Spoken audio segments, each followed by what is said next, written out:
Right now it's 1 a.m. I'm almost close to a month of doing these videos. So how did my day go today? Today was a super packed day and I'm so tired right now. I woke up around 7:30ish, and today I had how many meetings? I had 6 meetings today, but one of them got canceled, and then the other one they didn't show up. So I had 4 meetings today that I actually talked to people. And the first one was at 8 a.m., second one at 9, and then the other 2 were around like 1-ish.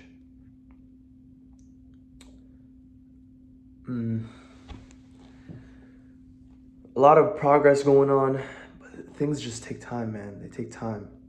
Building these relationships take time.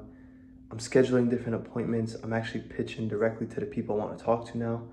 And I scheduled not only an appointment, but an appointment in person. And today I had more people intrigued by the offer of a deferred fee basis. And I kind of pitched it saying that someone else offered it to us and we're gonna go with the best option that we have for our team. And I was saying that they were gonna roll in the fees of the accountants into the deal that does go through, because a lot of deals don't go through, right? In the M&A space, a lot of deals don't go through. So you don't wanna pay for deals and the deal dies. You don't wanna do that. And you get screwed, right? You wanna pay for the deal when you get all the financing and you're able to pay for it. So you wanna roll the fees into the deal that does go through. But now for the fees of the deal that does go through, there's gonna be a premium, whether it's 150%, 200% of the fees. There's gonna be some kind of premium. So that's what I was saying. How much of a premium do you want? I wasn't asking, like before I was asking, do you guys do deferred fee basis? I wasn't even asking that. I was saying, okay, what kind of premium would you guys do on that? See, I took a different approach, kind of like assume the close kind of approach. And I have 2 people sending me a draft engagement letter. I think one of them sent it to me, but ever since I hit defense, I haven't been on my computer, so I didn't really check my email. And honestly, I'm not gonna check it right now. I'm gonna check it tomorrow. Blah, blah, blah, right? Man, I want this to go faster. I don't want to have it take over a month for accountants, man. I want to do accountants and lawyers in 1 month. But one of them asked me a very interesting question. They were like, okay, let me know when you have your first LOI and then we could take the next step. LOI is letter of intent, which is kind of like a contract before the contract, just to make sure like you have like a one-on-one arrangement with the business owner so that they're not allowed to sell it to anyone else. It's called a LOI. And they're like, let us know when you have your first LOI. And my intentions is to have the LOI after all my steps are complete. And when I'm about to buy the business is when I'm gonna have the LOI. So I'm about like 2 months, 3 months off of that. And I was telling him that, and I was like, I wanna create a long-term relationship. I wanna do it earlier, blah, blah, blah. And he was like, okay, well, what do you think a relationship means exactly? Like, elaborate on that. And I told him, yeah, some kind of engagement letter, if we have that done, saying whatever kind of fees, we'd go from there. And it was so simple, like I didn't even realize what I was really asking for. All I'm asking for is a draft engagement letter. I should have been asking for that. You know what I mean? I should have been asking for that.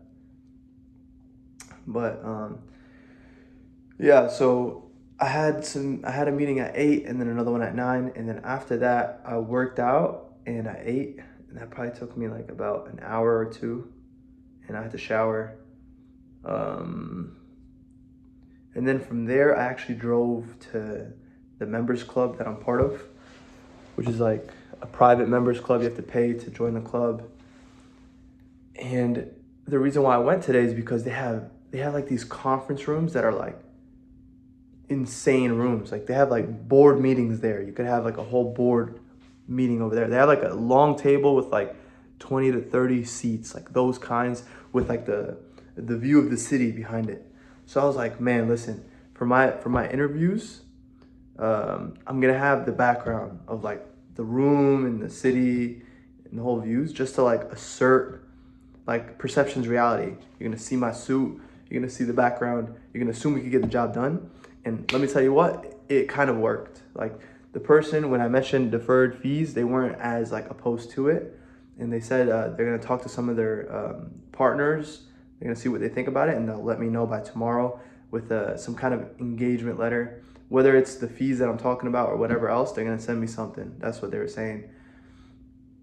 And yeah, man, I just look like a boss, you know? Like imagine me just like sitting right here with the suit, speaking like very articulately. See, I even said that. How did I just say that wrong? Anyways, speaking very well, compendiously. That's better. I was speaking very well. You know, I had the background behind me. I just looked like I could get the job done, you know? And yeah. So that kind of took up most of my morning, and I noticed something pivotal. There's a lot of slippage, and the reason why I'm saying that is because in between my meeting, I made it like an hour apart, to where like I don't have enough time to like get in the zone and really do some good work, and it's too much time for me to like wait for the next person. So I'm kind of like I'm wasting the time in between. The way I really should do it is to have like a 20-minute meeting and have maybe like a 5-minute in between that, and just have like slots ready to go, because today I didn't do that many calls, which sucks. You know, I'm not projected to hit my weekly goals right now, which really sucks. I hit like, I think it was 5 to 10 calls, something like that. And yeah, you know, I get straight on the phone and I get straight into my pitch and I ask, can you help us or not? Like straight up. That's what I was doing today. And I love it, man. It's just so straight up. I don't have to spend all this time waiting for meetings. It's so tedious, so tedious. But I didn't do that many calls. And honestly, the calls, the emails, the LinkedIn messaging, like that's what drives the machine. Like that should be my main focus. Even on days with meetings, I should be able to handle that too. Even though I had like 5 meetings today, I should still be able to do that as well. So how can I do that? I kind of thought about it, and I should set a certain time, maybe like when 10, 11, 12, like those time slots for meetings. And whoever wants to book, I'll send them like a Calendly link, and you'll have like 20-minute slots for like those 3 hours. And then maybe from like 8 to 10, or like 8 to 9:30ish, I could do straight calls, emails in the morning, like straight up finish exactly what I want to finish, the hardest thing in the morning. But I really need like 3 hours to make calls, really. So maybe I hit my slots, like the open slots for appointments, maybe like 11, 12, 1, something like that. And then 8, 9, 10 for making calls. Because these accounting firms, they close early too. Like they close around like 4, my time 4. Like I'm on CST time. So a lot of them are on the East Coast. So they close really early a lot of times. So I need to knock it out. Like today when I was trying to hit calls, it's like, man, they're about to close. So it doesn't even really matter. Yeah, you know, I also heard that like Elon Musk, Jeff Bezos, a lot of I forget who else, some people in private equity, where I was hearing some of their interviews, they only do like 15 minutes for their interviews, and then they bounce. Like my interviews, the meetings I'm having are like 30 minutes. I should really do like 20 minutes. And oh yeah, it was in Trump's book, because I'm reading his book. He mentioned that like his meetings don't last more than like 15 minutes, and he has about like a dozen meetings in a day, or I think it was like half a dozen, something like that. So how do you fit a dozen in a day? That's a lot, right? The thing is, he probably works from the morning until like 6. See, I'm working from like the morning to like 12, 1-ish. And then after that, straight defense. And yeah, man, today in defense, the thing I love about the defense that I do is that I always meet interesting people. And if you have the right kind of mind, or you have the right head on your shoulders, you can ask them the right questions and you get really great insight. Before I even mention that, when I went to the club today, there was a huge AI event, like artificial intelligence. There was like a huge event, and these people kept on coming in the room whenever I was trying to make calls. They're like, oh, we have this room reserved. We have this room reserved. It was completely packed. There was no room for me to make calls. And that was the reason why I even went. And it reminded me of before I made this series, I wouldn't take the meetings at my house. I would take the meetings at a university in my area. So I would go to the university, I would go to the libraries, and I would find rooms that are like empty, and I would take meetings there. And during the summertime, they were empty and had free internet, everything, and it was the best. And then as soon as the semester started, all these kids, they just, oh, I reserved this room, I reserved this room. They keep kicking me out to the point where, I don't even go there anymore. I just take the meetings over here in the house. And something else happened in the house, and that's why I'm able to take meetings, but I'm not going to talk about that. Like, I wasn't able to take meetings in the house before. Anyways, it just reminds me, like, man, I'm that kid that's not in school but still goes to school. Like, hey, man, like, what are you doing here? What are you studying? Like, I have to make it up. Like, I'm not going to be honest. I'm going to look weird, It's too much to explain even. It's not a small talk kind of thing. Like, I don't want to sit here and explain myself to everyone. That's annoying. I'm not going to do that. Yeah, another thing I need to do is I need to sign up for one of these newsletters because they're kind of expensive. I was thinking about the Barron's. That's another one that I heard about. That's pretty good, other than the Wall Street Journal. Anyways, so I met this interesting guy when I was doing defense, and I picked him up from like this like weird looking place. It was like a car lot. It was huge, and there was like a huge line. I was like, man, why is this place so packed? So when the guy came, I was like, what is this place? And then he was telling me like, oh, this is a car auction, blah, blah, blah. He was like, he kind of led into like what he does. He was like, oh yeah, he said, I own a dealership. And I was like, oh, cool. Like, what got you into that? And then we started the conversation, and he basically told me everything about it.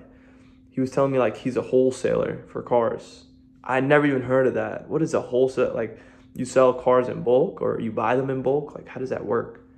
He was telling me like his favorite cars to buy, his first flip that he made good money on. He said he bought a car for $1,500. He put $1,000 into it to like fix it up a little bit, and then he flipped it for like $7,000, or he made like $5,000 off of it, right? And yeah, man, he was telling me, here's the thing that really caught my eye. He was telling me there's like, you could sell cars to the auction, and as a result, there's a way to see how much the cars are worth before you even buy them. And that is like the greatest thing I've ever heard of. It reminds me of like StockX when I used to flip shoes. Like, you could see the bid before you buy. So like, how much someone's willing to pay for the shoe before you buy it. So if someone's willing to pay like $300 and I buy the shoe for like $100, or like, I know, not to cross a certain amount based off of how much someone is willing to pay. Like, I see the demand before I bring the supply. That's key. And I was like, man, this guy made $5,000 off one car. And he was telling me the car he sold that day or today. He was like, yeah, I bought this, it was a muscle car. And he was like, yeah, he showed me on the app. It was like some kind of app website. He's like, look, the app shows me. He was talking about MMR and ACV, that kind of stuff, which I've heard of before. I'm just not like very in tune with that kind of stuff. Like, I don't know a lot about it. But he was showing it to me, like the car sells for like $17,700 and like $66, I think it was, like something like that. And he was like, look, this is how much I'm gonna sell it for. It might be more, it might be a little bit less, but somewhere right around there. And then he was like, guess how much I bought the car for? And I was like, I took like a guess, and I was like, man, I don't know. Like, how much did you buy it for? He's like, I bought it for $10,000. So off that one car, he's gonna make potentially $7,000 off that one car. And I was like, are there expenses like behind trying to buy stuff? And he's like, no. And he's like, I've been doing this for a long, long time. He's like, last year I made 2.8 million in revenue. I was like, whoa. So like industry average, like what are the profit margins? He was like 25%. We were talking about all this stuff. And I just sat there in the car the whole day feeling like I'm wasting my time. Like look at me just like spending all my time. Like how many hours did I work today?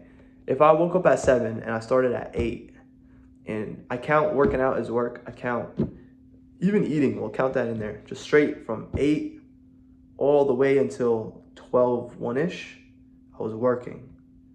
That's more than like, it's like more than like 14, 15, maybe, I think it's like 16 hours or something like that. All day, 16 hours. This guy, he's like, yeah, man, I have these days where I work super hard. I work from 7 a.m. till 1 p.m. I'm like, he's like, I only do it for 3 days in the week. Bro, let me try this, like, look, what if I could see the car, how much it sells for, and then I find it online, Facebook Marketplace, or maybe a different auction, and I could buy it based off of how much I know it's going to sell for. You see, the real problem with it is I don't know how fast something sells, and I don't know how much it sells for. You have to like study the market, you have to be familiar, you have to know how to like fix the car, and you have to know how much a broken car is worth, and this year versus that year, and there's all these like minute details, right? But when you know how much it's going to sell for, it's like it makes it way easier. So first thing I did, I called a friend because I know my friend has a dealership license, and I was thinking that every car I buy, I pay him $200, which is standard. I've heard people do that before. And I called him up, and I didn't want to just like, because I haven't called him in a long time. I didn't want to just like hit him with the pitch right away. I genuinely like haven't seen him in a long time. And it went on from there. It's like, man, how you doing? Like, we should hang out, blah, blah, blah. They want to hang out. Man, it's cool. Let's hang out, but like, like I need to make money. What if I make 5? But at the same time, my mind, a piece of it's saying like, wow. And then another piece is saying, this could be a bad use of your focus. Maybe you just keep focusing on what you're doing. And I'm 100% all in on what I'm doing. And I know it makes money. So like, why am I getting distracted with this or that? You know what I mean? It just, like when you work all day and you're so tired, it's like, if there's an easier way, man, like give it to me. You know what I mean? The shortcut mentality. But yeah, you probably think I'm dressed ridiculous too. But the truth is, today I probably got like 5, 6 different people complimenting me. Like you get way more compliments, you get way more respect. It's not even about other people giving you respect. It's more about you respecting yourself. And when I'm hitting these calls, dressed like this, sitting on a board table, like a board meeting table with the big views in the back, I'm calling these people with mad confidence. Like, how are you not working with me? It just gives you that, like, it's like you almost trick yourself,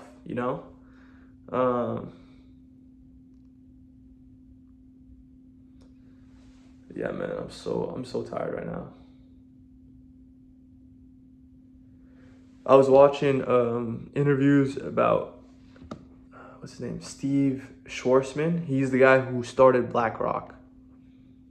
And he was talking about the beginning of BlackRock and how he got a job, and he talked about so much stuff. I'm not gonna get into all of it, obviously, but he was talking about the first interesting thing was how he went to college, and once he exited college, he couldn't find a job.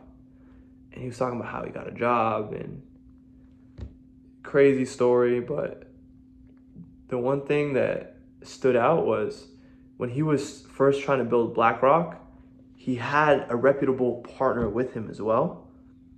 He was trying to raise finance to build a fund, and he did over 500, he said 482 meetings to build up his fund, to like raise capital. He did 482 meetings, and only 32 of those meetings were people who paid him.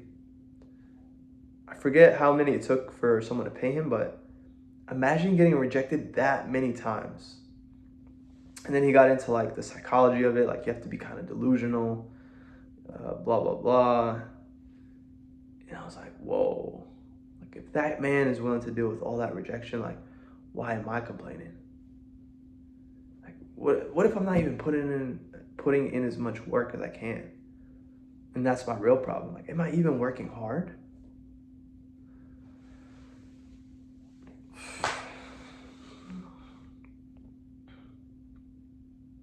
I'm not giving up though.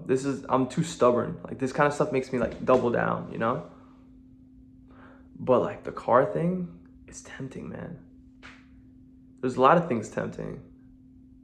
It's like you get in that like fork in the road, or even more than a fork, like different options, and it's like you wanna chase the two rabbits and catch both.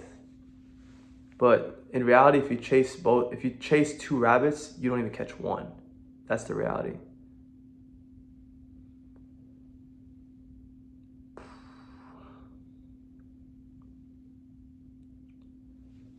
But yeah.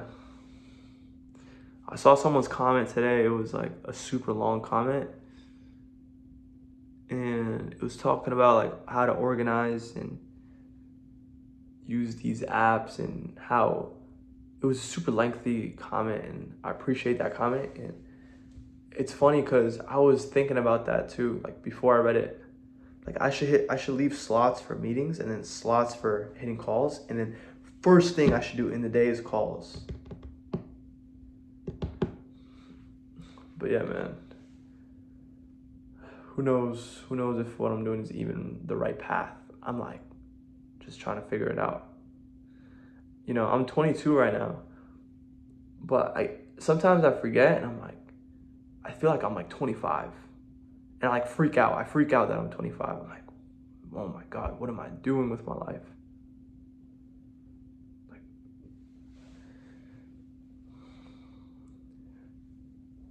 Like you just feel this like pressure when people watch these videos. It's almost like a beam on you.